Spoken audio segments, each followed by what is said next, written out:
Right now, there's no timelines. Hindi raw nagmamadali ang NDP government ng British Columbia sa pagpili kung paano itatayo ang isang Filipino Cultural Center sa Metro Vancouver. Ayon sa Minister of Tourism, Arts, Culture and Sport na si Ann Kang, matapos ang kanyang meeting sa tatlong grupong gustong magtayo ng Filipino Cultural Center. I've had one preliminary meeting with them to look at their proposals and how they will be using the space and connecting with Filipino Canadians here, but as well how they can be inclusive generally to all the British Columbian.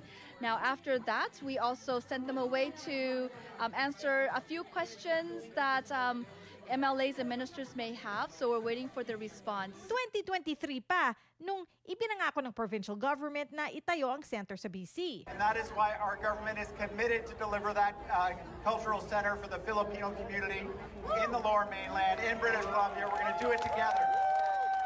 Matatanda ang inilagay pa sa 2024 at 2025 budget ng federal Liberal government ang pondo para rito. Pero ngayong taon, wala pang napiling proyekto ang probinsya. I'm not very clear at this point where the federal government are, but definitely this is one project that we want to be working with the community, with the province, and with the federal government.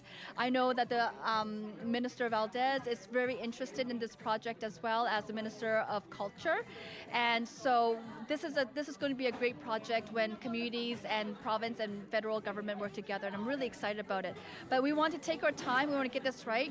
We want to make sure that when we have a cultural center such as the Filipino Cultural Center, that it is built for everyone, the community. And I know that all three groups has also said this is not just for the Filipino community. This is for us to bring the whole community in British Columbia to come and see how beautiful and vibrant the Filipino community is. Sa isang pahayag sa Omni News, sinabi ng opisina ng Secretary of State for Tourism at Women and Gender Equality Minister Rechi Valdez na committed raw ang federal government sa pagbigay ng pondo para sa isang Filipino community space sa Vancouver. Ang tatlong grupong nagbigay na ng proposal sa BC Minister of Tourism, Arts, Culture and Sport ang Mabuhay House Society, Filipino BC at ang Filipino Legacy Society.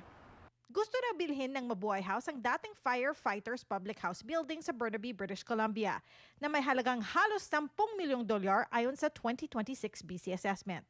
Sa pahayag sa Omni News, humihingi raw sila ng pondo para i-acquire ang gusali at lupa at para sa long-term programming. Ang Filipino BC naman, gustong sumama sa developer na Hungerford Properties para magtayo ng cultural center sa South Vancouver kung saan isang car dealership ang gumagamit ng lupa ngayon. Sa pahayag sa Omni News Martes, sinabing thoughtfully selected raw ang kanilang lokasyon.